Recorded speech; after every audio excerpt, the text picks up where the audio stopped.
On a crisp autumn evening in Portland, Oregon, Marcus Chen, a 32-year-old freelance graphic designer, is moving into his new apartment building, a charming Victorian conversion in the historic Alphabet District.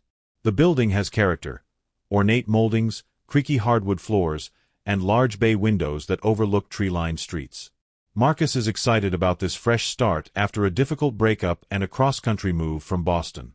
As he struggles with the last of his boxes, fumbling with his keys at the door, he notices her for the first time. Amelia Blackwood stands in the hallway, perfectly still, watching him with an expression that's difficult to read. She's striking in an unconventional way. Pale skin that seems almost luminescent in the dim hallway light, dark hair cascading past her shoulders, and eyes so deep they appear almost black. She's wearing an elegant black coat despite the mild evening temperature, and she carries herself with an old-world grace that seems out of place in the modern building. "Need help?" she asks, her voice smooth and melodious, with the faintest accent Marcus can't quite place. "Oh, no thanks. I've got it," Marcus replies, slightly flustered. "Just moved in. Unit 3B. I'm Marcus." "Amelia," she says simply. "3C.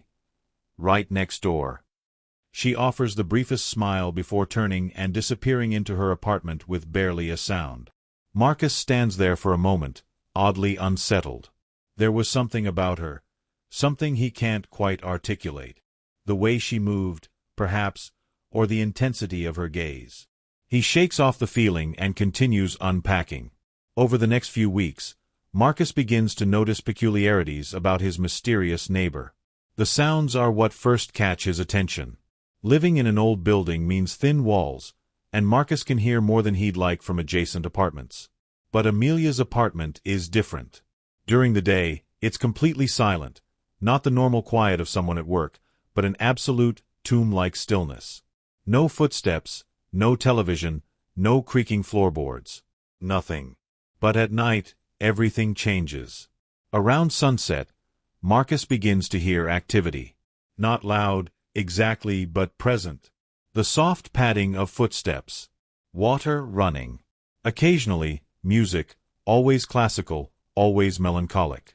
Sometimes, in the early morning hours, he hears her returning home, her door closing with a soft click around 3 or 4 a.m. Marcus's curiosity is piqued, though he tells himself it's none of his business. He's always been observant, an occupational hazard of being a designer, and he can't help but notice patterns.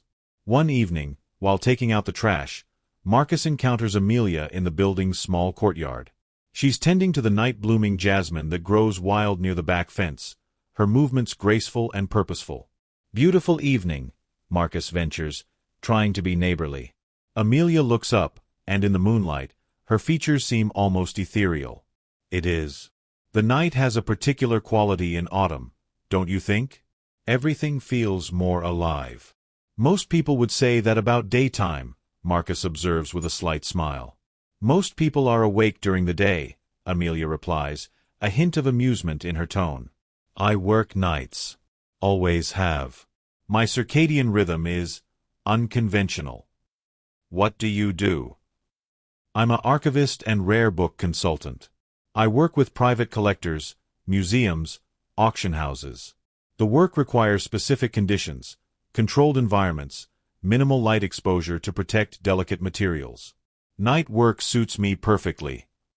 It's a reasonable explanation, delivered smoothly. Yet something about the way she says it, the careful precision of her words, makes Marcus think she's told this story many times before. "Sounds fascinating," Marcus says genuinely. "I'm a graphic designer. Pretty boring by comparison." "I doubt that," Amelia says, studying him with those penetrating dark eyes. "Creation in any form is far from boring. You see the world differently, translate vision into reality. That's a kind of magic." The conversation continues, surprisingly easy and engaging. Amelia is articulate and well-read, with strong opinions about art, literature, and music. She references authors and artists from across centuries with equal familiarity, as if she'd known them personally. Marcus finds himself fascinated, drawn in by her intelligence and the slight melancholy that seems to hover around her like perfume. When they finally part ways, Marcus realizes they've been talking for over an hour. He returns to his apartment feeling energized, though he can't quite explain why. As autumn deepens, Marcus's observations accumulate. He never sees Amelia during daylight hours. Not once. No morning coffee runs, no weekend errands, no lounging in the courtyard on sunny afternoons. Her apartment's heavy curtains remain drawn throughout the day, and the few times he's walked past her door around noon, that unnatural silence persists. Marcus tells himself he's being ridiculous. Portland has plenty of night shift workers. The city that never sleeps extends to the Pacific Northwest too. But other details nag at him. Her mail, which occasionally gets mixed with his, is always peculiar. Letters from European addresses, packages from rare book dealers in London and Prague, correspondence from historical societies. Nothing overtly strange, but collectively, it paints a picture of someone connected to a world far removed from ordinary life. Then there's her appearance. In the 6 weeks since Marcus moved in, Amelia looks exactly the same. Not just well-maintained or age-defying skincare routine same, but absolutely identical. Same flawless complexion, same energy, same indefinable quality that makes it impossible to guess her age. She could be 25 or 45. There's no way to tell. Marcus tries to rationalize. Maybe she's just one of those people blessed with good genes.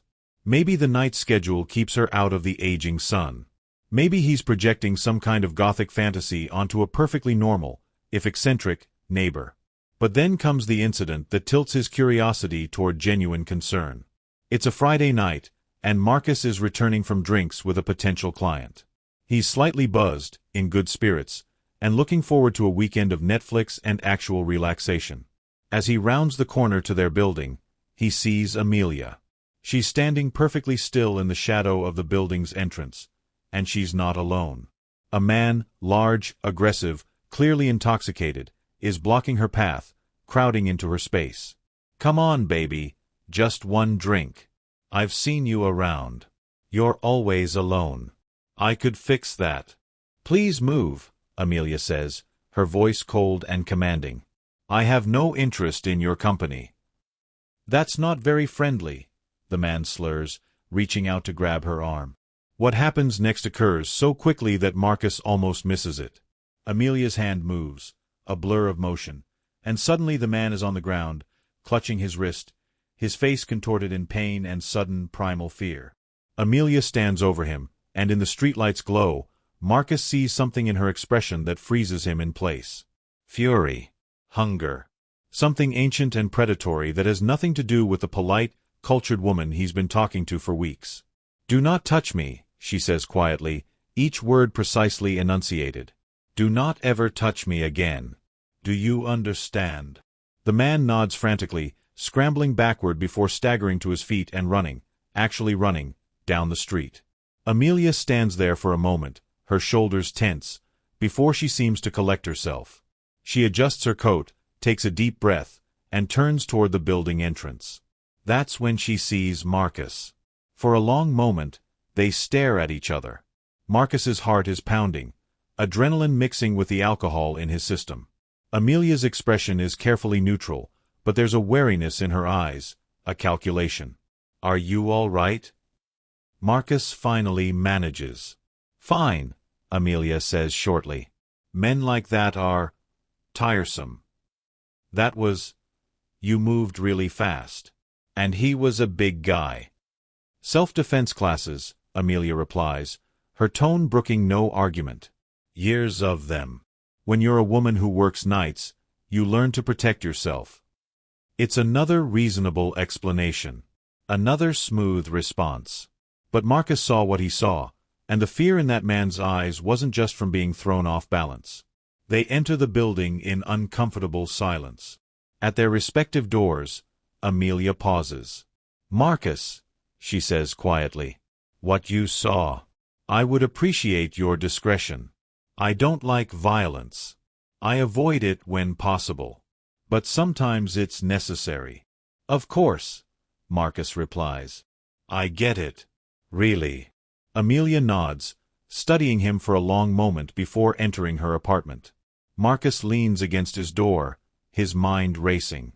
He pulls out his phone and, feeling slightly ridiculous, types into Google, "Signs someone might be a vampire."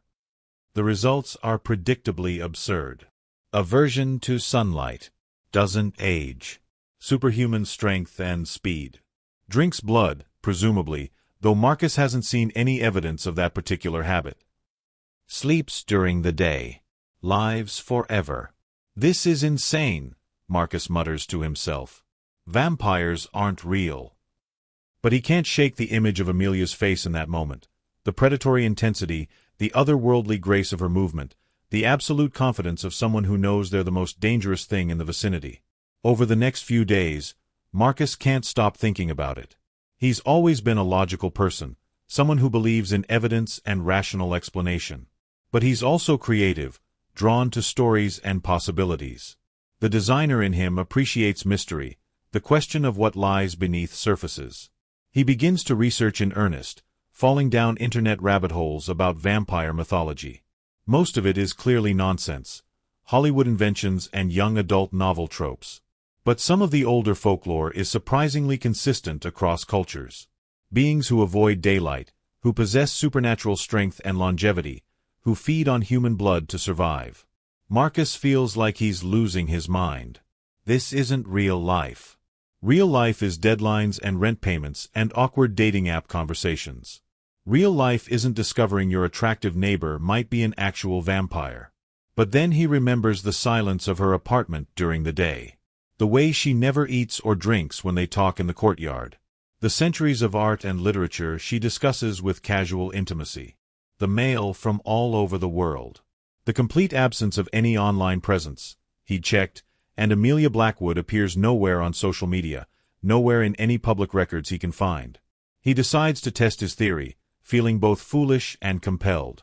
One afternoon, when he knows Amelia should be in her apartment, Marcus knocks on her door. He's brought over some misdelivered mail as an excuse. He knocks once, twice, 3 times, increasingly louder. Nothing. Complete silence. He tries again the next day, this time around 2 p.m., when the autumn sun is at its brightest. Same result. It's as if the apartment is completely empty, despite knowing she should be there. But that evening, around 7 p.m., when dusk has fallen and the streetlights are beginning to glow, he hears her door open, hears her footsteps in the hallway. Marcus catches her at the mailboxes. "Hey, Amelia. I tried to drop by your place the last couple days. You had some mail mixed in with mine, but you must sleep really deeply." Amelia's expression is carefully controlled, but Marcus sees something flicker in her eyes. Wariness, perhaps, or resignation. "I do," she says simply. "Very deeply. Once I'm asleep, very little disturbs me." She takes the mail from him. "Thank you for being so thoughtful." "No problem." Marcus hesitates, then plunges ahead. "Hey, I know this is kind of random, but would you want to grab coffee sometime? Or, I guess, given your schedule, maybe dinner?" Late dinner. Amelia studies him for a long moment, and Marcus can't read her expression. Finally, she says, "Why?" "Why?" Marcus repeats, caught off guard. "Yes. Why would you want to spend time with me? We're neighbors. We've had pleasant conversations. But you're asking for something more. I'm curious about your motivations." It's such a strange formal way to respond to what should be a casual invitation. Marcus finds himself answering honestly. "Because you're interesting. Because talking to you is different from talking to anyone else I know. Because I feel like there's more to you than what I see, and I want to understand." "Understanding can be dangerous," Amelia says softly. "Sometimes mystery is kinder." "Maybe," Marcus agrees. "But I've never been good at leaving mysteries alone." Amelia smiles then, a genuine smile that transforms her face, making her look younger and somehow sadder. "I've noticed." "Very well, Marcus. Dinner. But somewhere quiet. And you have to promise me something." "What's that?" "That you'll accept what I tell you. All of it. And that you'll decide then whether you want to continue this friendship." Marcus's heart beats faster. "You're going to tell me the truth." "I'm going to tell you everything," Amelia confirms. And then you can decide if you still want to know me. They meet 3 nights later at a small, nearly empty bistro on the edge of town. It's the kind of place that caters to late-night workers, mostly closed during the day, thriving after midnight. The lighting is low, the booths are private, and the few other patrons are too absorbed in their own worlds to pay attention to anyone else. Amelia arrives wearing a deep burgundy dress that makes her skin look even paler, like porcelain in candlelight. She's beautiful, Marcus realizes, in a way that has nothing to do with contemporary beauty standards and everything to do with timeless elegance. They order. Marcus gets a burger and fries, Amelia orders a glass of red wine that she mostly doesn't touch, and for a while, they make small talk. The weather, Portland's quirks, Marcus's latest design project. It feels like a normal date, almost. But then Amelia sets down her wine glass and looks directly at Marcus. "You've been researching vampires," she states. Not a question. Marcus feels his face flush. How did you know?" "Because you're intelligent and observant, and I've given you plenty of reasons to be curious. The question isn't whether you've figured it out. The question is whether you can accept it." "Accept what, exactly?" Marcus asks, his voice steadier than he feels. Amelia leans back, studying him. "That I'm not human. Haven't been for a very long time. That I'm exactly what you think I am, what your research suggested. A vampire. An immortal predator who survives by consuming human blood and avoiding sunlight. A creature from your nightmares and folklore, sitting across from you, eating dinner." The words hang in the air between them. Marcus's rational mind screams that this is impossible, that he's the victim of an elaborate prank or talking to someone delusional. But he looks at Amelia, at the impossible stillness of her posture, the way she doesn't seem to breathe unless she's speaking, the otherworldly quality he's noticed since the first day, and he knows she's telling the truth. "How long?" he whispers. "I was turned in 1847, Amelia says quietly. "In London. I was 26 years old, the daughter of a bookshop owner. I loved literature and learning in an era when women were expected to love only domesticity and obedience. A man, an ancient vampire named Edmund, found me fascinating. He courted me, seduced me, and then transformed me without my consent. He thought he was giving me a gift, eternal life, eternal youth, freedom from the limitations of mortality and gender." Her expression darkens. "I killed him 70 years later for what he did to me." Marcus feels like the world has tilted on its axis. "You're 178 years old." "Yes. Though I stopped counting after the 1st century. Time becomes different when you have so much of it." "And you drink blood." "Yes. I need to feed approximately once a week to maintain my strength. I have sources, blood banks, donors who are compensated and willing, occasionally criminals who won't be missed. I haven't killed an innocent in over 100 years. I took an oath to myself after what Edmund did, after what I became. I would survive, but I wouldn't become a monster." Marcus takes a long drink of his beer, trying to process. "Why are you telling me this? Isn't this, like, the biggest secret you could possibly have? Doesn't telling me put you in danger?" Amelia smiles sadly. "Because you were going to figure it out anyway. Because I'm tired of pretending. Because for the first time in decades, I've met someone who looks at me with genuine curiosity rather than fear or desire. You see me, Marcus. Not the monster, not the myth. You see the person I'm trying to be." "Who are you trying to be?" "Someone normal," Amelia says, and there's such longing in her voice that Marcus's heart aches. "Someone who has friends and routines and small joys. Someone who complains about her job and watches terrible reality television and worries about mundane things. For so long, I've been trapped in the gothic tragedy of my existence, eternally alone, eternally other. I've lived in shadows and secrets for 178 years. I'm exhausted by it." Marcus leans forward. "What do you want, Amelia? Really?" "I want what everyone wants," she says simply. "Connection. Purpose. The feeling that my existence matters beyond mere survival. I want to laugh at stupid jokes and debate whether a movie ending makes sense and have someone remember my birthday, even though I haven't really aged since 1847. I want the ordinary magic of being known. She pauses, her dark eyes searching his face. And perhaps, if I'm very fortunate, I want what I've been denied for nearly 2 centuries, the possibility of love. Real love. Not obsession or possession or the dark games immortals play with each other, but genuine affection with someone who sees all of me and chooses to stay anyway. Marcus is quiet for a long moment, letting her words sink in. Then he surprises himself by reaching across the table and taking her hand. It's cool to the touch, but not unpleasantly so. "Tell me more," he says. "Tell me everything. I want to know." And so Amelia does. Over the next several hours, as the bistro empties and the city grows quiet around them, she tells him her story. Not the dramatic, romanticized version of vampire lore, but the real, complicated truth of her existence. She tells him about the pain of transformation, 3 days of agony as her human body died and something else took its place. About waking up with an insatiable hunger and heightened senses that made the world overwhelming and strange. About Edmund's cruelty disguised as mentorship, the way he controlled and isolated her for decades. She tells him about learning to survive in a world that feared and hunted her kind. About the other vampires she's known, some noble, most monstrous, all ultimately alone in ways humans can't comprehend. About the long, empty years when immortality felt like a curse rather than a gift. But she also tells him about the beauty she's witnessed. Watching the invention of electric light. Hearing jazz for the first time. Reading Tolkien and Atwood as their books were published.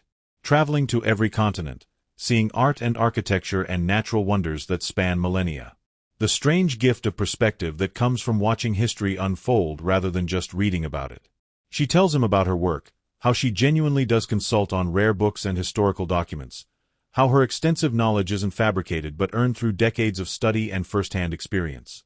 How she saved countless historical artifacts from destruction and helped museums authenticate pieces from eras she actually lived through. She tells him about her daily life, or rather, nightly life. How she wakes each evening at sunset, how she plans her feeding schedule carefully to ensure she never loses control. How she watches Netflix and scrolls through news sites and orders takeout she can't eat just to feel normal. How she's mastered the art of seeming human, remembering to breathe, to blink, to move with the slight imperfections that make people believable. She tells him about loneliness, the vast, aching loneliness of outliving everyone she's ever cared about. Watching human friends age and die while she remains frozen at 26. The impossibility of romantic relationships when she can never truly be honest about who and what she is.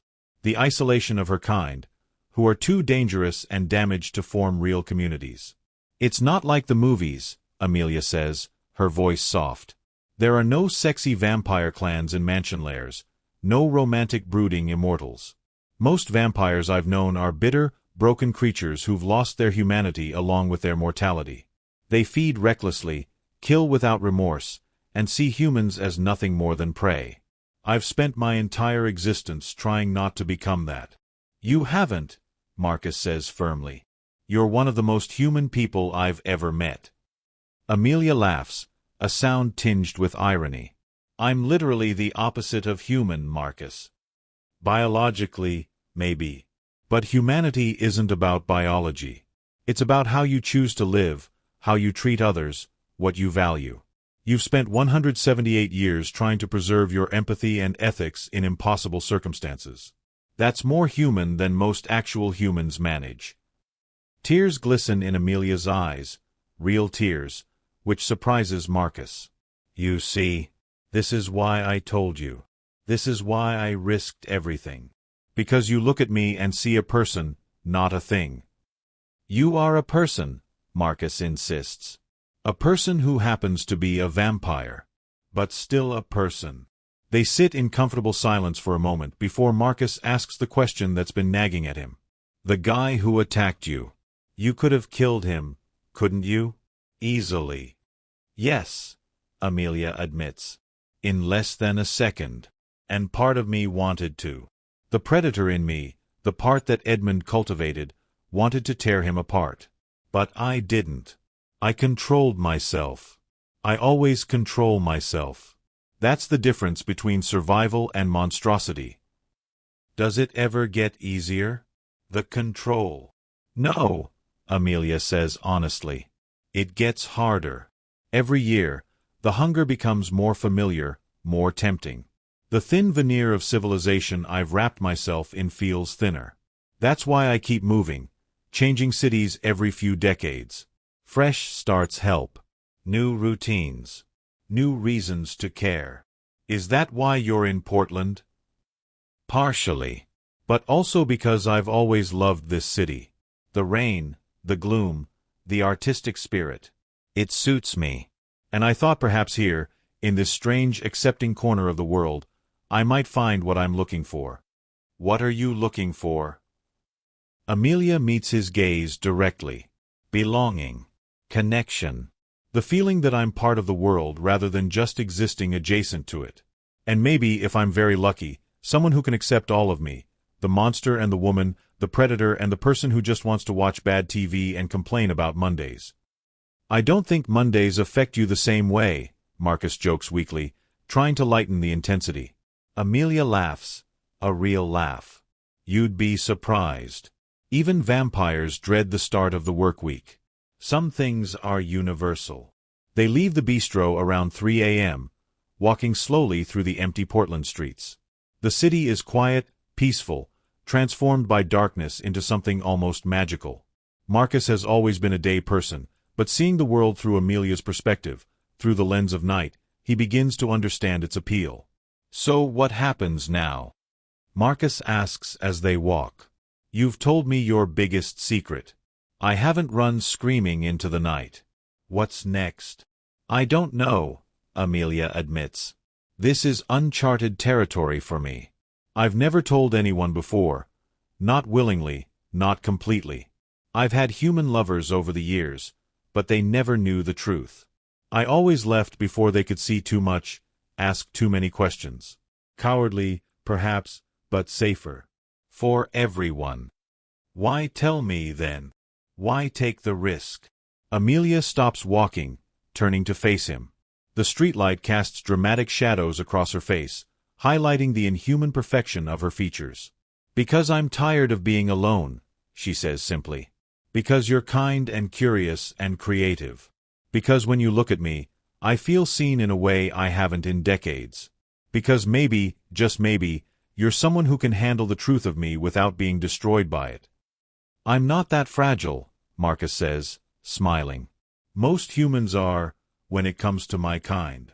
The knowledge of what exists in the darkness, real, hungry, dangerous, it breaks something in people. They become paranoid or obsessed or terrified. I don't want to do that to you. You won't, Marcus says with more confidence than he feels. I mean, yeah, this is absolutely insane. Yesterday, my biggest concern was whether my client would approve a logo design. Now I'm taking a stroll with a 178-year-old vampire who's told me about drinking blood and avoiding sunlight. It's a lot. We can stop, Amelia offers quickly. Right here. You can go back to your apartment, process everything I've told you, decide this is too much. I won't be offended. I'll understand completely. What if I don't want to stop? Marcus asks. What if I want to know more? What if I want to be your friend, or maybe more than friends, despite everything you've told me? What then? Amelia's expression is a mixture of hope and fear. Then we figure it out together. Carefully. Slowly. With full awareness of the risks and complications. Because being close to me is dangerous, Marcus. Not just because of what I am, but because my world, the vampire world, is brutal and unforgiving. If anyone found out I'd exposed our existence to a human, the consequences would be severe. For you or for me? Both. Probably me first, then you to eliminate the security risk. Well, that's not ominous at all, Marcus says dryly. But I still want to try. Unless you're trying to scare me off. I'm trying to be honest, Amelia says. Complete honesty. No more secrets, no more pretending. If we're going to do this, whatever this is, it has to be built on truth. Agreed. Complete honesty. Marcus takes a deep breath. Then honestly, I'm scared. I'm overwhelmed. Part of me thinks I'm having some kind of elaborate hallucination. But I'm also fascinated. Drawn to you in a way I can't fully explain. And I don't want to walk away just because it's complicated or scary. You're either very brave or very foolish, Amelia observes. Probably both, Marcus admits. I've never been good at taking the safe path. They continue walking, and the conversation shifts to lighter topics. Amelia asks about Marcus's design work, his childhood, his dreams for the future. He asks her about her favorite historical periods, the weirdest things she's seen in 178 years, whether she's ever met anyone famous. I briefly met Oscar Wilde in Paris, Amelia mentions casually. He was exactly as witty and tragic as his reputation suggests. Also, I attended a concert by Beethoven in Vienna before his hearing deteriorated completely. The way he conducted, even then, you could see the genius struggling against his limitations. That's incredible, Marcus breathes. You've experienced so much history firsthand. Yes and no, Amelia says thoughtfully. I've witnessed events, certainly. But always from the margins, always from the shadows. I can tell you what Victorian London smelled like or how jazz sounded in 1920s New York, but I was never part of it. Not really. An observer, always on the outside looking in. That's the curse of immortality. You see everything but belong nowhere. Maybe that can change, Marcus suggests. Maybe belonging isn't about time or mortality. Maybe it's about choosing to connect despite the differences. Amelia smiles at him, a smile of genuine warmth. You're an optimist. Guilty as charged. They reach their building as dawn approaches. The sky is beginning to lighten at the edges, that pre-sunrise glow that heralds the coming day. Amelia glances at the horizon with visible tension. I need to go inside. Sunrise is in about 40 minutes, and I don't like cutting it close. What happens if you're caught in sunlight? Marcus asks. Exactly what the folklore suggests. I burn. Quickly and agonizingly. It's one of the few ways to truly kill a vampire. Prolonged exposure to UV light essentially immolates us. A few minutes causes severe burns. Extended exposure is fatal. Noted. Avoid scheduling breakfast dates. Amelia laughs. Yes, that would be problematic. At their apartment doors, they pause, reluctant to end the night despite its strangeness and intensity. Thank you, Amelia says softly. For listening. For not running. For giving me a chance at something I'd almost forgotten was possible. Thank you for trusting me, Marcus replies. For being honest. For letting me into your world. It's a dark world, Amelia warns. Complicated and dangerous. So is the regular world, Marcus points out. At least yours is honest about it. They stand there for a moment longer, a fragile connection forming between two people separated by mortality but united by curiosity and longing. Good night, Marcus, Amelia finally says. Good morning, technically, Marcus corrects with a smile. Sleep well, Amelia. She disappears into her apartment, and Marcus enters his own, his mind spinning with everything he's learned. He doesn't sleep for hours, lying awake as dawn breaks outside his window, trying to process the impossible reality of his situation. He's befriended a vampire. A real, actual vampire who drinks blood and can't go in sunlight and has lived for nearly 2 centuries. It's absurd. It's impossible. It's also, somehow, the most real thing that's happened to him in years. The days and weeks that follow establish a new routine. Marcus adjusts his schedule to align more with Amelia's, staying up later, sleeping in, existing in the twilight hours that bridge their two worlds. They spend evenings together, sometimes at his apartment, sometimes at hers. Amelia's space is fascinating, filled with antiques and first-edition books, artwork from various eras, artifacts that should be in museums. Everything is carefully arranged, almost like a carefully curated exhibit of her long life. This is a Tiffany lamp, Marcus says one evening, examining a beautiful piece on her side table. An actual, authentic Tiffany lamp. I bought it directly from the studio in 1902, Amelia says casually, as if this is a normal thing to say. I was living in New York at the time. The arts and crafts movement was fascinating. Finally, some pushback against industrial mass production. You talk about historical movements like you were there. Because you were there. I was there for many things, Amelia agrees. The Titanic sinking, both world wars, the moon landing, 9/11, the rise of the internet. All of it. Sometimes it feels like a blessing, all this perspective, all this knowledge. Other times it just feels exhausting. History isn't a story when you've lived through it. It's just one thing after another, endlessly. They watch television together, everything from prestige dramas to trashy reality shows.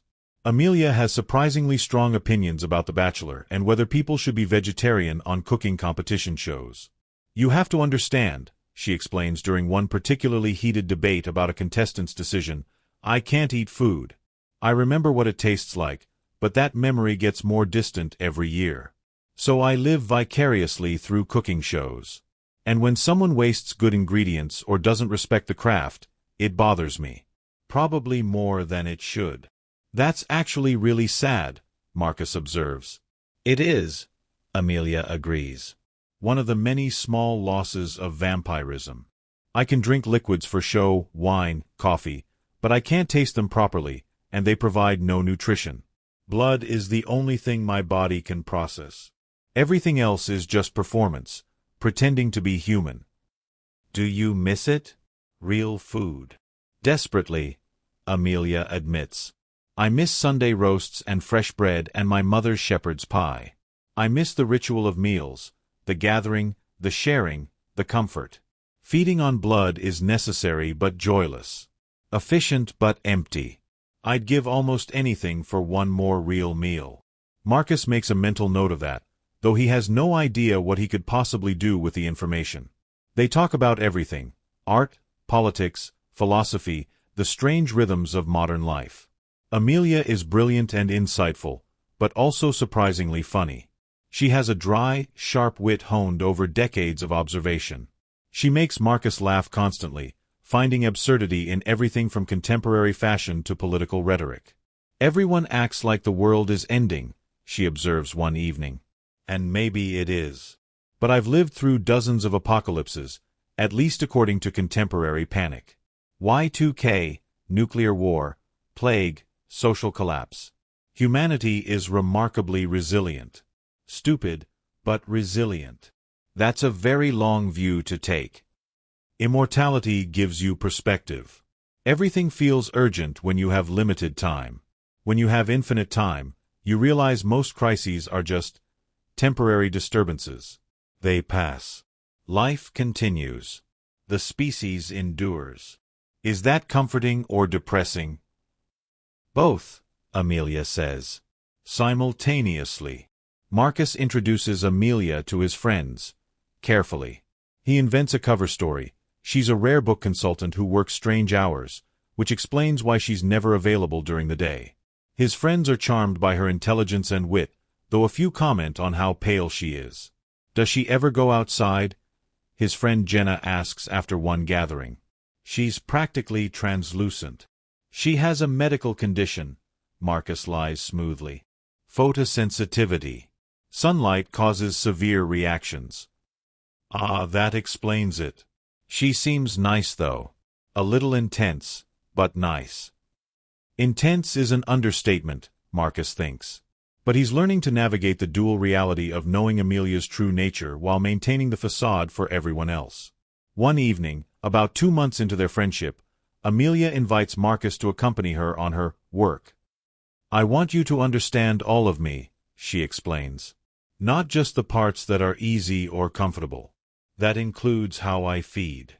Marcus's stomach churns with anxiety, but he agrees. They drive to a private clinic on the outskirts of Portland, the kind of anonymous medical facility that asks no questions. Inside, a man in his 40s greets Amelia warmly. Ms. Blackwood. Your usual appointment. Yes, thank you, Dr. Chen. They're led to a private room where several bags of blood are waiting, all properly labeled, all from blood banks and legitimate sources. I pay well above market rate, Amelia explains to Marcus. Dr. Chen ensures everything is ethically sourced, donations that would otherwise go unused, surplus from blood drives, occasionally from paid donors who consent to the specific purpose. No one is harmed. No one dies. She opens one of the bags, and Marcus watches as she drinks. It's not dramatic or monstrous, just efficient and necessary, like someone taking medicine. When she finishes, she wipes her mouth carefully, and Marcus notices the immediate change. Her skin has more color, her eyes brighter, her entire presence more vibrant. This sustains me for about 5 days, Amelia explains. Sometimes longer if I'm not exerting myself. It's not the same as feeding directly from a living source that provides more energy, more satisfaction, but it's ethical. And that matters more to me than efficiency. Have you ever fed from a person? Recently, I mean. Not in decades, Amelia says. The last time was in the 1990s, from a willing donor, someone who found the experience erotic, who consented fully. But even consensual feeding carries risks. The intimacy of it, the exchange of blood and energy, it can create dependencies, psychological bonds that aren't healthy. So I stopped. I decided clinical feeding was safer for everyone involved. That must be lonely, Marcus observes. Taking something that should be intimate and making it transactional. Everything about my existence is lonely, Amelia says simply. This is just one more aspect of it. On the drive home, Marcus asks the question that's been bothering him. Could you feed from me? Hypothetically. Amelia's hands tighten on the steering wheel. Hypothetically, yes. You're healthy, the right blood type, and willing, or at least curious. But I won't. Why not? Because feeding creates bonds. Chemical, psychological, maybe even something more mystical. I've never been sure. If I fed from you, everything would change. You'd become addicted to the experience, to me. And I'd become possessive of you in ways that aren't healthy or fair. It's how many vampires trap humans, through the intimacy of feeding, the euphoria it produces. I won't do that to you. What if I wanted you to? Amelia pulls the car over, turning to look at him directly. Marcus, listen to me very carefully. What we have right now, this friendship, this connection, it's precious because it's real. Not manipulated by vampire venom or blood bonds or supernatural coercion. If I fed from you, you'd think you loved me, but you wouldn't. You'd just be chemically dependent on the experience. I've seen it happen dozens of times. I won't do it. But what if my feelings are already real? Marcus asks quietly. What if I'm already falling for you, vampire venom or not? Amelia's expression softens, becomes almost heartbreaking in its vulnerability. Then we proceed carefully. Very carefully. Because my kind don't have great track records with human relationships. They either end in the human being turned, the human being killed, or the human dying of old age while the vampire remains unchanged. None of those outcomes are happy. What about option 4? Marcus suggests. We figure out how to make it work despite the complications. We build something that acknowledges the differences but doesn't let them define everything. I don't know if that's possible, Amelia admits. Neither do I, Marcus says. But I'd like to try. Their relationship deepens, evolving from friendship into something more intimate and complex. They don't rush, both aware of the stakes, the irreversible nature of certain choices. Marcus learns the rhythms of Amelia's existence. How she's most energetic in the hours after midnight. How she becomes quieter, more melancholic as dawn approaches. How she experiences seasons differently, loving autumn and winter, tolerating spring, dreading summer with its long, bright days. He learns about her work in more detail. She shows him rare manuscripts she's authenticating, a Gutenberg Bible fragment, letters from Mary Shelley, an illuminated medieval text. Her knowledge is encyclopedic, earned through direct experience rather than academic study. I knew Mary Shelley, Amelia mentions casually one evening, handling a letter with extraordinary care. Briefly, in Geneva. She was brilliant and sad, still grieving children she'd lost. When Frankenstein was published, I understood immediately why she'd written it. The monster wasn't just about science gone wrong. It was about creation and abandonment, about beings brought into existence without consent or care. Like what Edmund did to you, Marcus realizes. Exactly like that, Amelia confirms. We're not so different, Frankenstein's creature and vampires. Made, not born. Cursed with existence we didn't choose. Desperate for connection but perpetually isolated by what we are. You're not a monster, Marcus insists. I'm a predator who drinks blood to survive, Amelia counters. That's definitionally monstrous. But I'm trying to be a moral monster, if such a thing exists. A monster who chooses compassion over cruelty, restraint over indulgence. That's more than most humans manage, Marcus points out. They also fight, sometimes. About Marcus's carelessness with his own safety, walking home late at night through questionable neighborhoods, forgetting to lock his door. About Amelia's tendency toward isolation and self-imposed loneliness. About the fundamental inequality in their relationship. She has all the power, all the knowledge, all the experience. You're 178 years old, Marcus says during one argument. I'm 32. How is this supposed to work? You've lived through everything, seen everything. What could I possibly offer you? Humanity, Amelia replies immediately. Perspective. A connection to the present rather than the past. You remind me why life matters, why choosing to be moral rather than monstrous is worth the effort. You see possibilities where I see only patterns. That's invaluable to me. But you could do so much better. Someone more accomplished, more interesting. I've known accomplished people, Amelia interrupts. Kings and artists and scientists. They were brilliant and terrible and ultimately, just as mortal as everyone else. You're kind, Marcus. Genuinely kind. That's rarer than brilliance. These conversations are hard but necessary, pushing both of them to articulate feelings and fears that have remained unspoken. 4 months into their relationship, something shifts. Marcus is working late on a design project, absorbed in color palettes and typography, when he hears something that makes his blood run cold. A scream. A woman's scream, cut short. He rushes to his window, looking down at the street below. In the pool of darkness between streetlights, he sees shapes moving. 2 figures. One struggling, one still. Without thinking, Marcus grabs his phone and runs downstairs, dialing 911 as he goes. But as he bursts onto the street, he realizes he won't make it in time. The attacker, a man, large and violent, has a woman pinned against the wall. She's bleeding, terrified, barely conscious. Hey! Marcus shouts, trying to sound braver than he feels. Get away from her. The man turns, and Marcus sees his face in the dim light. Pale. Wrong. Eyes that reflect light like an animal's. Vampire. Marcus's heart stops. He's face to face with another vampire, one who clearly doesn't share Amelia's ethical constraints. This doesn't concern you, human, the vampire snarls. Walk away or you're next. Marcus knows he should run.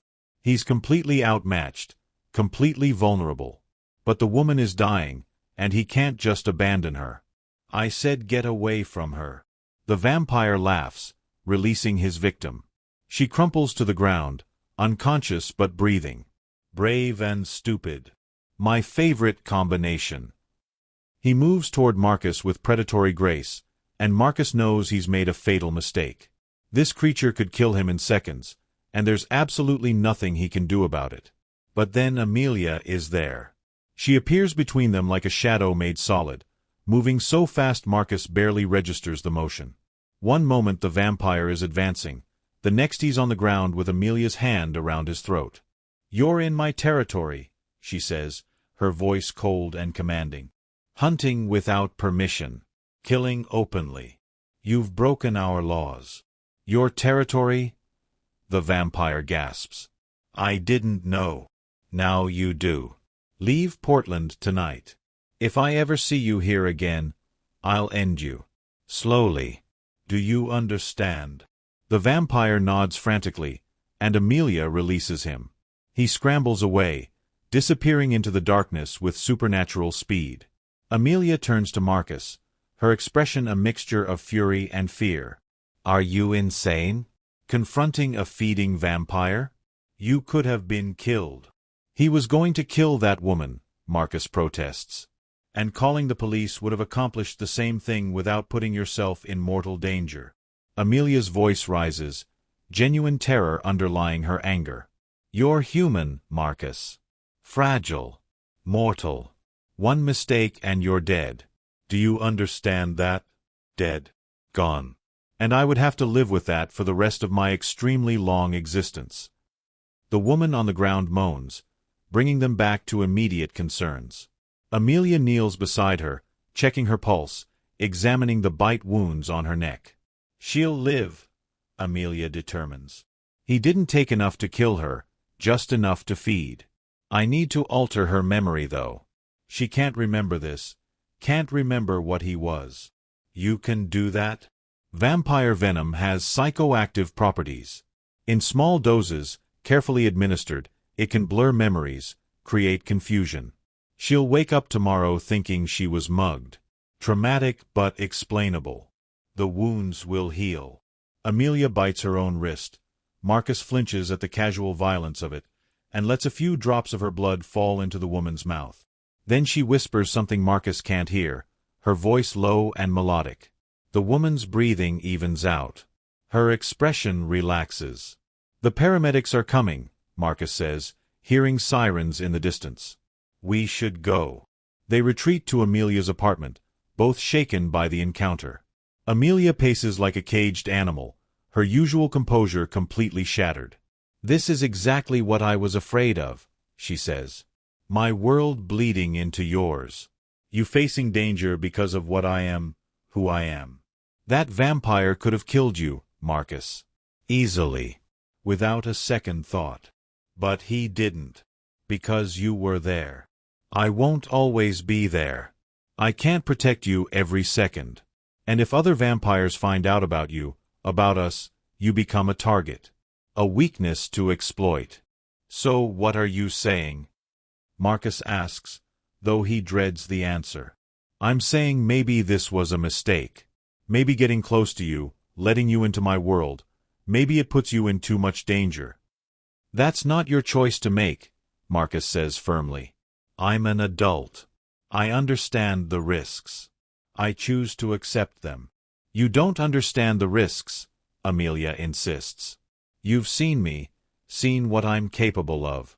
But you haven't seen the truly ancient ones, the ones who've lived for millennia and lost every shred of humanity. You haven't seen vampire politics, the cruelty and manipulation that defines our society. You haven't seen what immortals do to humans who get too close. Then show me, Marcus challenges. Stop trying to protect me from reality. Show me everything, and let me decide if I can handle it. Amelia stares at him for a long moment. Then, slowly, she nods. All right. But not tonight. Tonight, you need to rest. Process. And tomorrow evening, I'll introduce you to my world. The real world. And then you can decide if you still want to be part of my life. The next evening, Amelia takes Marcus to a place he never knew existed. They drive to an old industrial building on the waterfront, the kind of place that should be condemned but instead thrums with hidden life. Amelia leads him through a series of unmarked doors, down stairs that seem to descend forever, until they reach a space that takes Marcus's breath away. It's a club, but unlike any club Marcus has ever seen.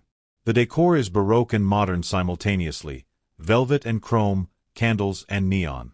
Beautiful people in expensive clothes lounge on antique furniture, drinking from crystal glasses. Music pulses from hidden speakers, something classical remixed with electronic beats. Everyone here is a vampire. Marcus can feel it. The predatory grace, the unnatural stillness, the sense of barely contained power that radiates from every figure in the room. His instincts scream danger, but he forces himself to stay calm. Welcome to Elysium, Amelia says quietly. One of Portland's vampire sanctuaries. Neutral ground where our kind can socialize without the constant territorial warfare that usually defines our existence. A woman approaches, tall, elegant, with hair like spun gold and eyes like ice. She looks at Marcus the way someone might look at an interesting insect. Amelia, you've brought a pet. He's not a pet, Vivian. He's a friend. A human friend. How novel. Vivian circles Marcus slowly, her gaze assessing. Does he know what you are? Yes. Dangerous. Humans talk. They panic. They betray. This one won't, Amelia says firmly. We'll see. Vivian smiles, showing just a hint of fong. If he becomes a problem, the council will deal with it. And with you.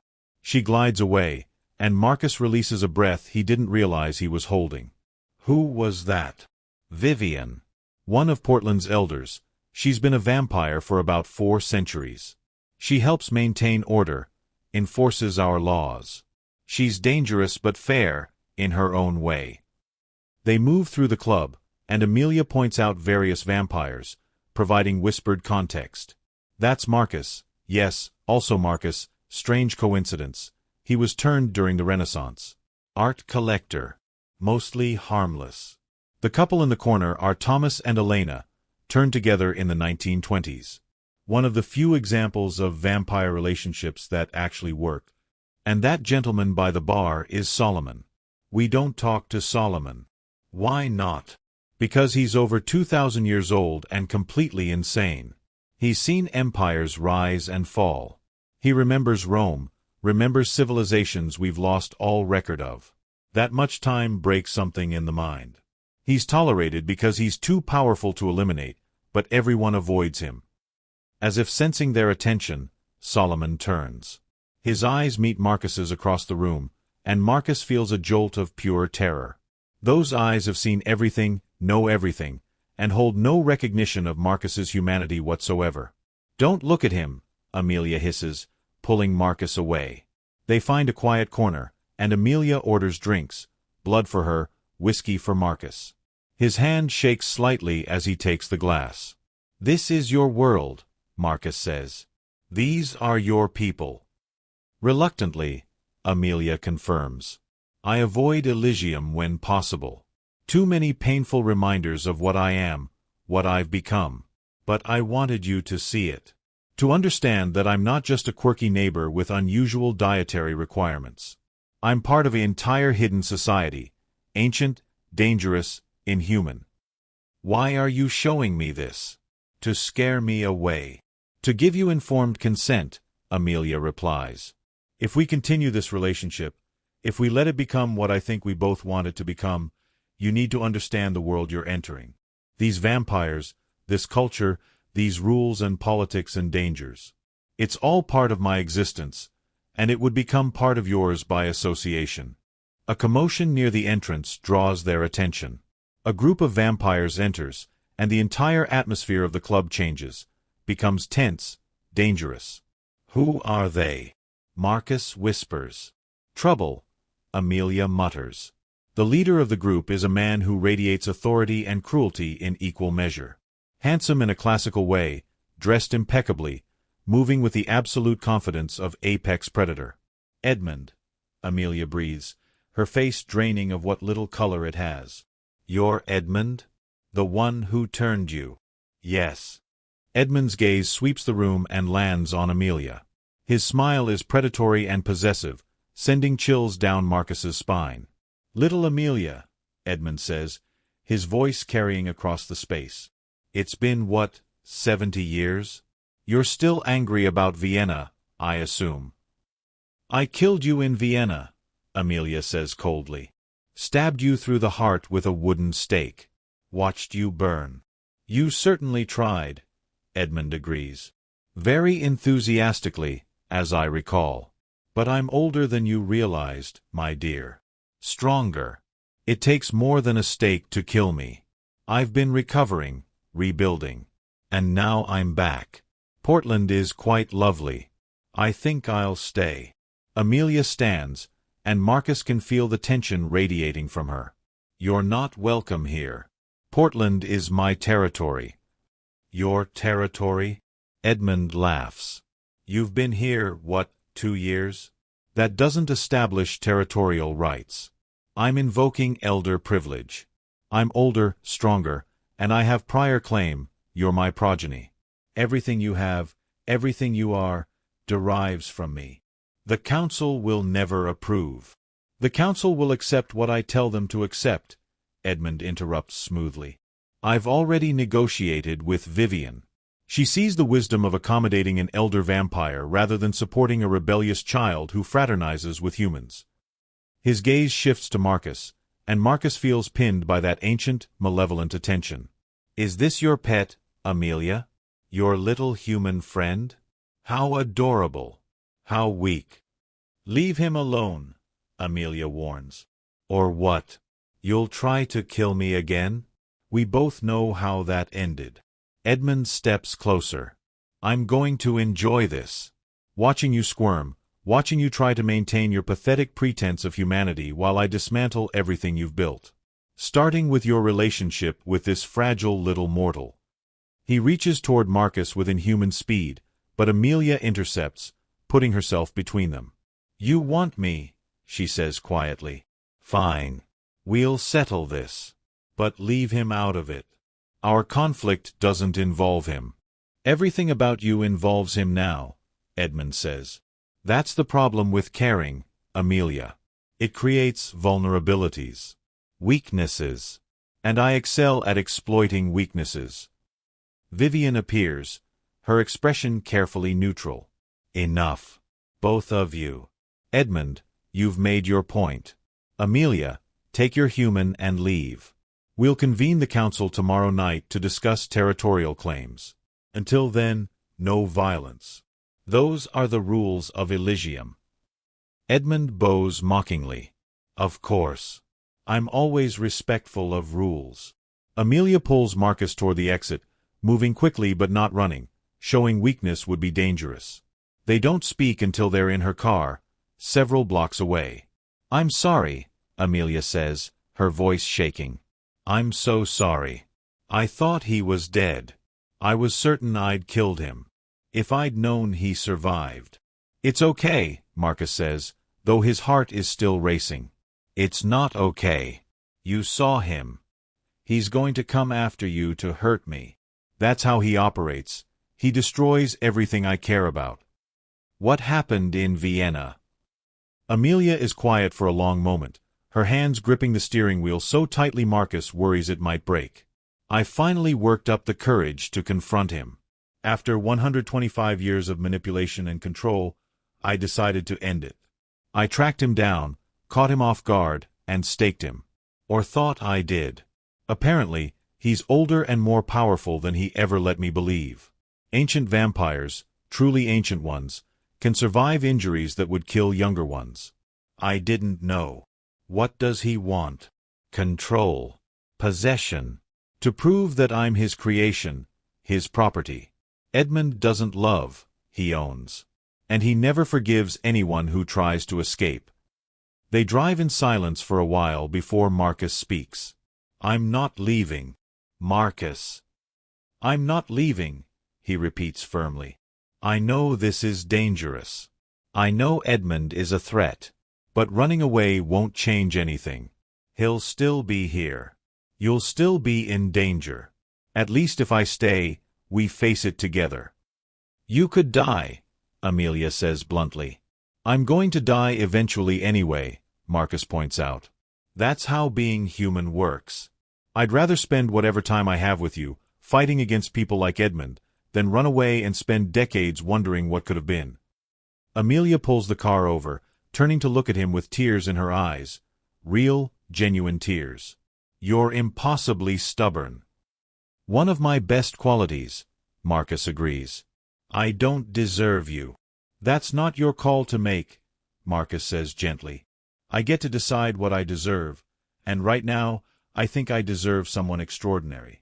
Someone who's fought for 178 years to maintain her humanity against impossible odds. Someone who's scared and powerful and wants nothing more than a normal life. That's you, Amelia. That's who you are. And I'm not walking away from that. Amelia kisses him then, the first real kiss they've shared. It's desperate and gentle simultaneously, filled with fear and hope and the weight of everything unspoken between them. When they finally break apart, Amelia rests her forehead against his. If we do this, if we really commit to this relationship, it changes everything. You'll be marked as mine by vampire society. Protected but also targeted. You'll have to learn our rules, navigate our politics, understand the dangers that exist in every shadow. Teach me, Marcus says simply. I want to learn. All of it. The following weeks are intense and transformative. Amelia begins teaching Marcus about vampire society, the hierarchies, the territories, the unspoken rules that govern their hidden world. He learns about the council, the governing body of elder vampires who maintain order and enforce laws. He learns about territorial disputes, about how vampires establish hunting grounds and negotiate boundaries. He learns about the different vampire lineages, each with slightly different abilities and weaknesses based on their progenitor's bloodline. Edmund's line is particularly powerful, Amelia explains one evening. We're faster, stronger, but also more vulnerable to sunlight than some other bloodlines. And we have stronger mind control abilities, the ability to cloud thoughts, alter memories, influence emotions. It's how Edmund controlled me for so long. Can you do that? The mind control. I can, Amelia admits reluctantly. But I don't. It's a violation I refuse to commit. Edmund taught me many things. Most of them I've deliberately unlearned. Marcus also begins self-defense training. Amelia is a patient but demanding teacher, drilling him on how to recognize vampires, how to avoid being cornered, what weapons actually work against them. Silver doesn't do anything, she instructs. That's werewolf mythology, somehow crossed over. Wood works, stakes through the heart, splinters in the eyes, anything that causes significant tissue damage. Fire is effective against all of us. Decapitation, obviously. And sunlight, though you can't exactly carry that around. She gives him a weapon, a combat knife with a wood composite blade. Keep this with you always. It won't kill an elder vampire, but it'll slow them down long enough for you to run. And run is the key word, Marcus. Never fight if you can flee. You're human. You will lose any direct confrontation. The council meeting happens without Marcus present, vampires only. Amelia returns looking tired and frustrated. Edmund has been granted co-territorial rights, she reports. The council ruled that as an elder with my lineage, he has legitimate claim to any territory I occupy. Vivian tried to object, but she was overruled by the other elders. They're intrigued by Edmund. He's older and more powerful than anyone initially realized. Having him in Portland represents potential advantages for the council. So he can stay. He can stay. Which means we need to be careful. Extremely careful. Edmund will be watching, looking for opportunities to hurt me through you. Despite the looming threat, they try to maintain some semblance of normalcy. Movie nights, long conversations, shared laughter. Marcus introduces Amelia to contemporary culture she's missed. Memes, streaming shows, the bizarre evolution of internet humor. She's surprisingly adaptable, finding joy in the absurdity of modern life. I've lived through so many cultural shifts, she muses one evening while watching a particularly ridiculous reality show. The Renaissance, the Enlightenment, modernism, postmodernism. And now we're in whatever this is, the age of ironic detachment and performative authenticity. It's strange but not entirely unpleasant. You sound like a professor analyzing a text. I was a professor, briefly, Amelia says. In the 1970s. Taught Victorian literature at a community college in Seattle. It was lovely, engaging with texts from an era I actually lived through, watching students discover Bronte and Eliot. But I had to leave after 5 years. Someone noticed I wasn't aging. Don't you ever want to just stop? Marcus asks. Stop moving, stop hiding, stop starting over every few decades? Every single day, Amelia admits. The exhaustion of immortality isn't physical, it's emotional. Constantly building lives and then abandoning them. Making friends who age and die. Watching the world change while you remain static. Sometimes I dream of just walking into the sunrise and ending it all. But you don't. But I don't, she confirms. Because despite everything, I'm still curious. I still want to see what happens next. And now, I have another reason. She takes his hand. You. This impossible relationship that shouldn't work but somehow does. Their relationship deepens, becomes more physical. Amelia is careful, hyper-aware of her strength, terrified of hurting Marcus. They establish boundaries, safe words, constant communication. I could break you without meaning to, she warns. My strength is always there, always present. One moment of lost control and you're injured or worse. I trust you, Marcus says simply. That's terrifying. But they navigate it, finding intimacy despite the challenges. Amelia is tender and attentive, constantly checking in, ensuring Marcus is comfortable and safe. For her, physical closeness represents something she's been denied for decades, genuine connection without manipulation or power dynamics. I haven't been with anyone in over 30 years, she confesses one night. After my last relationship ended badly, I swore off romantic entanglements entirely. They always end in pain, mine or theirs. But with you, I want to try. I want to believe we can make this work. 6 months into their relationship, Edmund makes his move. Marcus is walking home from a late client meeting when he notices he's being followed. Not by Edmund himself, that would be too direct, but by 2 other vampires, clearly Edmund's associates. Marcus remembers Amelia's training. Don't run unless you have a clear escape route. Don't show fear. Stay in public areas as long as possible. He changes direction, heading toward a crowded bar district. But the vampires adjust, casually herding him toward darker, less populated streets. Marcus's heart pounds as he realizes he's in trouble. He pulls out his phone, quickly texting Amelia, being followed. Third and Morrison. Need help. The reply comes seconds later. Stall. I'm coming. Marcus turns to face his pursuers, trying to project confidence he doesn't feel. Can I help you, gentlemen? The 2 vampires smile, predatory, amused. They're young, probably only a few decades turned, eager to prove themselves. Edmund wants to talk, one says. Come quietly and this doesn't have to get ugly. I'm good, thanks. I don't really do kidnappings. Wasn't a request. They move toward him, inhumanly fast. Marcus pulls his knife, the wood composite blade gleaming in the streetlight. The vampires laugh. That's adorable. You actually think that'll stop us? Marcus doesn't think it will. But he remembers Amelia's words. Your goal isn't to win. It's to survive until help arrives. He lunges, not trying to kill, just trying to create distance and slow them down. The knife catches one vampire across the arm, and the creature hisses in pain. Wood burns vampire flesh, even shallow cuts. The other vampire grabs Marcus from behind, lifting him effortlessly. Marcus struggles, knowing it's futile but refusing to go quietly. Then Amelia is there, moving like lightning. She tears the vampire away from Marcus, throwing him into a brick wall with enough force to crack masonry. The other vampire attacks, but Amelia is faster, more experienced, more controlled in her violence. Within seconds, both attackers are on the ground, wounded and subdued. Tell Edmund, Amelia says coldly, that if he wants me, he comes himself. Sending children to threaten my human is pathetic.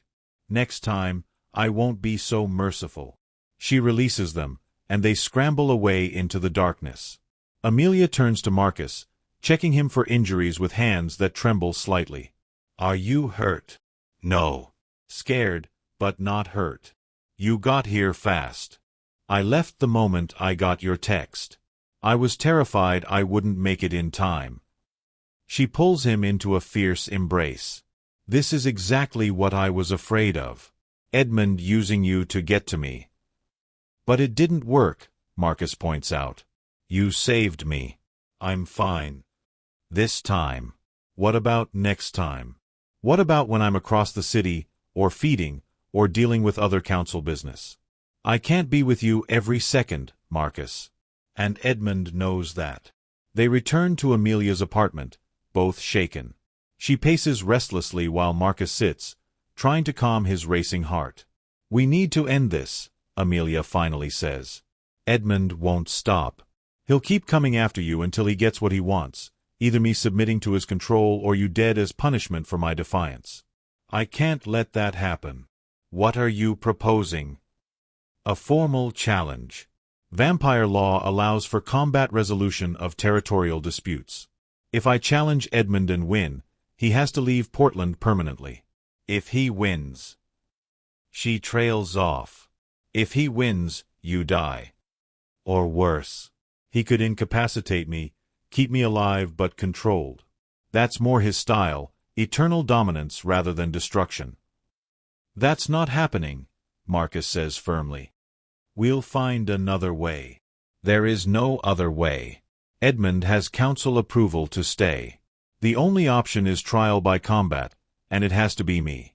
Council law prohibits using proxies or champions for personal disputes. Then we prepare, Marcus decides. You train. We find his weaknesses. We make sure when you fight him, you win. Over the next several weeks, Amelia trains with an intensity Marcus has never seen. She recruits other vampires, ones who dislike Edmund or owe her favors, to spar with her to push her limits. She studies Edmund's fighting style, gathering intelligence from other vampires who faced him over the centuries. Marcus helps however he can, researching vampire combat rules, ensuring Amelia maintains her feeding schedule for peak strength, providing emotional support when the pressure threatens to overwhelm her. I've never been a warrior, Amelia confesses one evening. I've avoided violence my entire existence. Edmund trained me to fight, but only enough to defend myself. He never wanted me to be his equal in combat. That's his weakness, Marcus observes. He underestimates you. He thinks of you as the young, frightened girl he turned in 1847. He doesn't realize you've grown, changed, become stronger in ways he can't comprehend. I hope you're right. The challenge is formally declared before the council. Edmund accepts with obvious glee, confident in his superiority. The combat is scheduled for the new moon, 3 weeks away, in a neutral location outside the city. The vampire community buzzes with anticipation. Challenges are rare, especially between sire and progeny. Bets are placed. Alliances shift. Everyone wants to witness the outcome. Vivian visits Amelia privately, one of the few times Marcus has seen her show genuine concern. You understand the stakes, she says. Edmund is ancient and cruel. He's killed dozens of challengers over the centuries.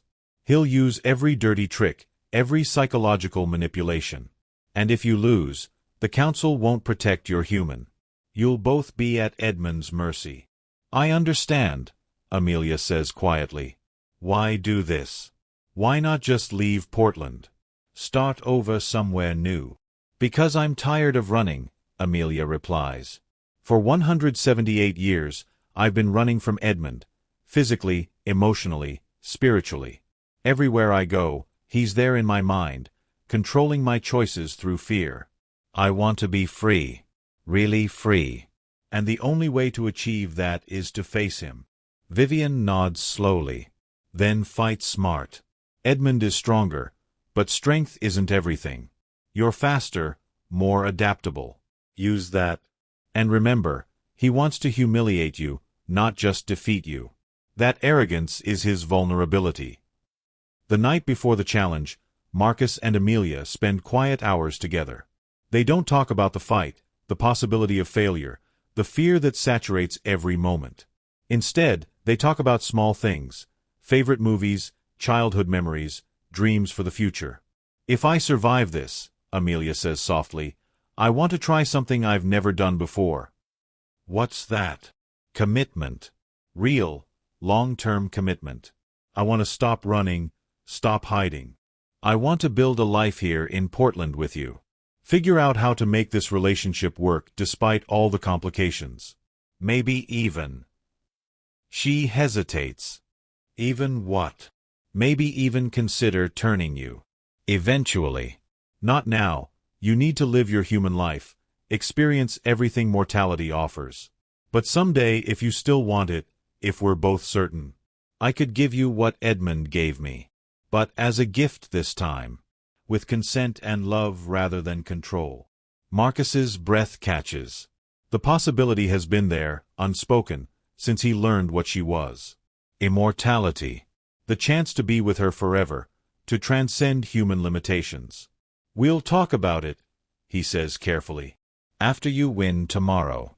When we have a future to plan. When I win, Amelia repeats, as if testing the words.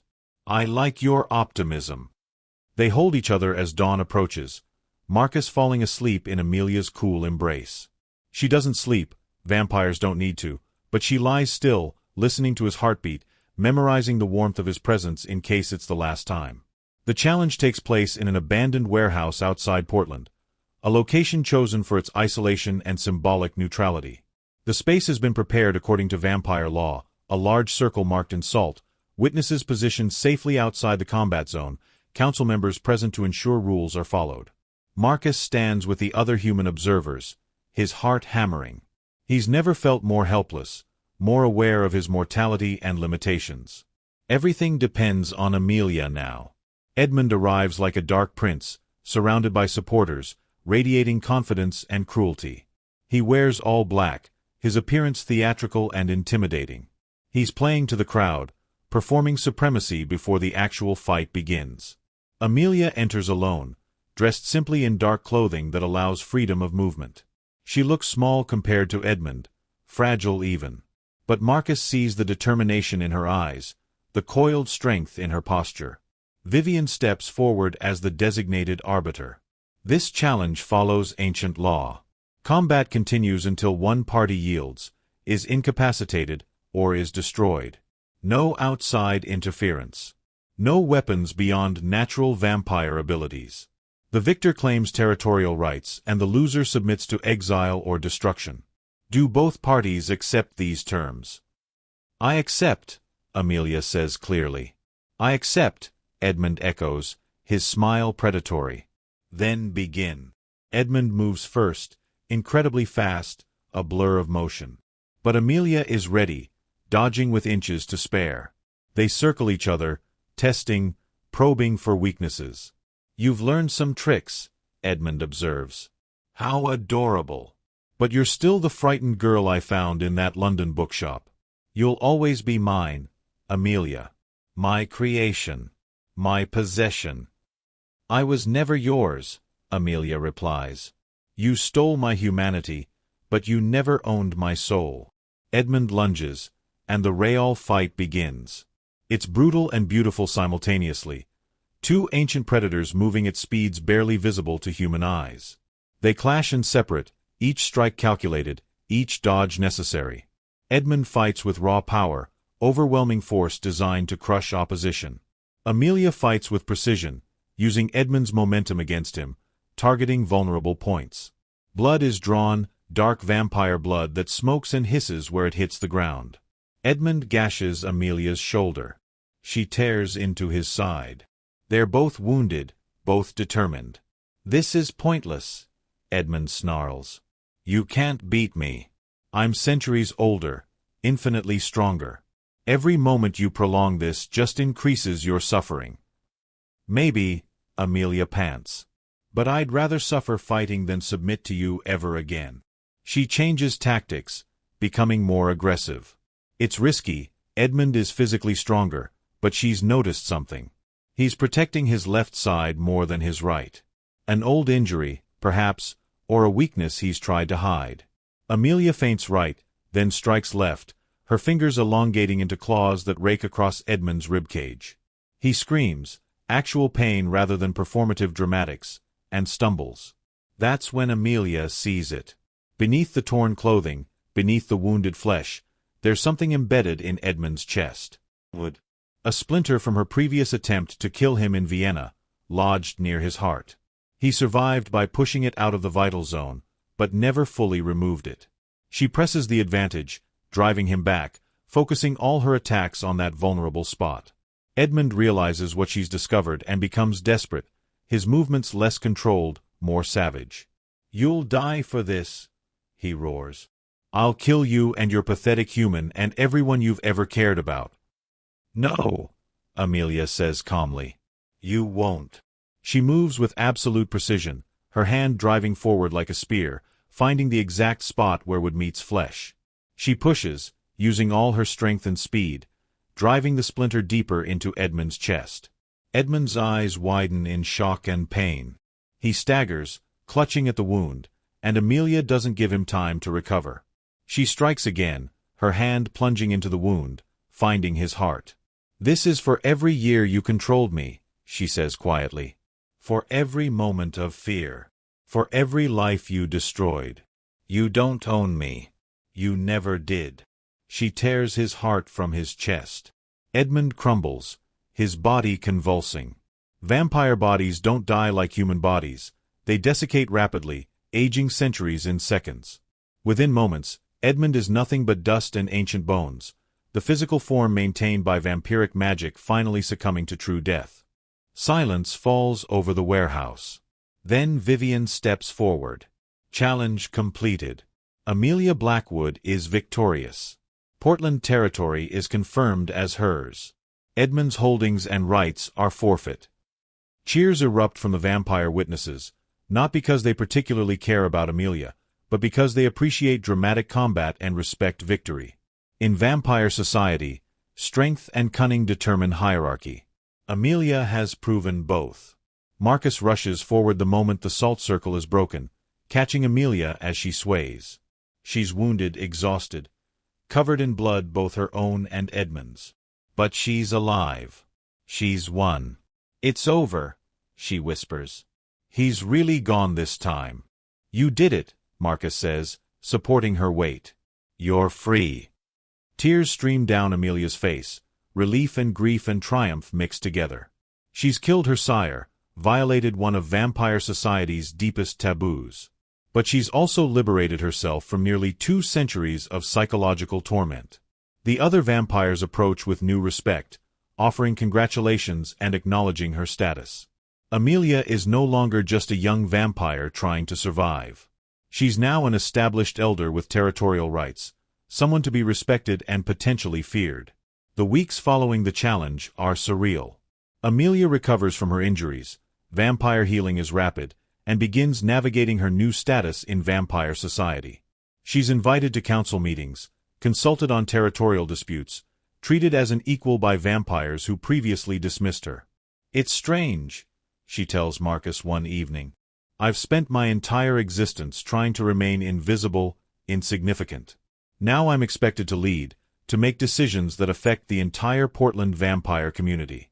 I'm not sure I'm suited for it." "You're more suited than most," Marcus assures her. "You have compassion, ethics, restraint, qualities most vampires seem to lack. Portland's vampire community will be better with you involved." She establishes new rules for the territory: ethical feeding only, no killing innocents, cooperation with the council, protection for humans who become aware of vampire existence. Not all vampires are happy with these restrictions, but Amelia's victory over Edmund has given her the authority to enforce them. Marcus and Amelia's relationship deepens, becomes more public within vampire society. Other vampires are curious about the human who inspired Amelia to challenge her sire, who somehow survived the attention of ancient predators. "You're famous," Jenna tells Marcus after he finally explains everything to his closest friends. "Among vampires, I mean. The human who helped Amelia defeat Edmund. Some of them respect you for that. Others want to test whether you're actually special or just lucky." "That's terrifying." "Welcome to Amelia's world," Jenna says. She's taken the revelation surprisingly well, fascinated rather than frightened. "For what it's worth, I think you two are good together." She seems lighter now, more present, like she's finally living rather than just surviving. It's true. With Edmund gone, Amelia begins to truly embrace existence in ways she never could before. She laughs more freely, shares more openly, allows herself to hope for the future. She's still a vampire, still faces the challenges of immortality and predatory nature, but she's no longer defined by fear and trauma. They establish routines, build a shared life. Amelia teaches at a local community college again, using a carefully constructed identity that will allow her to remain for a decade or so before moving on. Marcus's design business flourishes, partly because Amelia introduces him to wealthy vampire clients who appreciate quality work and pay generously. They travel together, Amelia showing Marcus places she's loved over the centuries. They visit Paris and walk streets Amelia knew in the 1890s. They explore Tokyo, experiencing the strange blend of ancient tradition and hypermodern technology. They spend a month in New Zealand, hiking through landscapes Amelia describes as unchanged since she visited in the 1950s. The world is different when you experience it with someone, Amelia muses during their travels. I've seen all these places before, but seeing them with you makes them new again. You notice things I've forgotten to appreciate. Small beauties, human moments. You remind me why existence is worth preserving.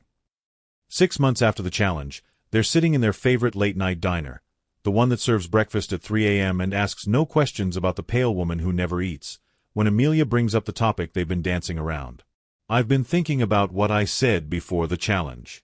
About turning you. Eventually. Marcus sets down his coffee, giving her his full attention. And I want to be clear that it's a choice, yours, entirely yours.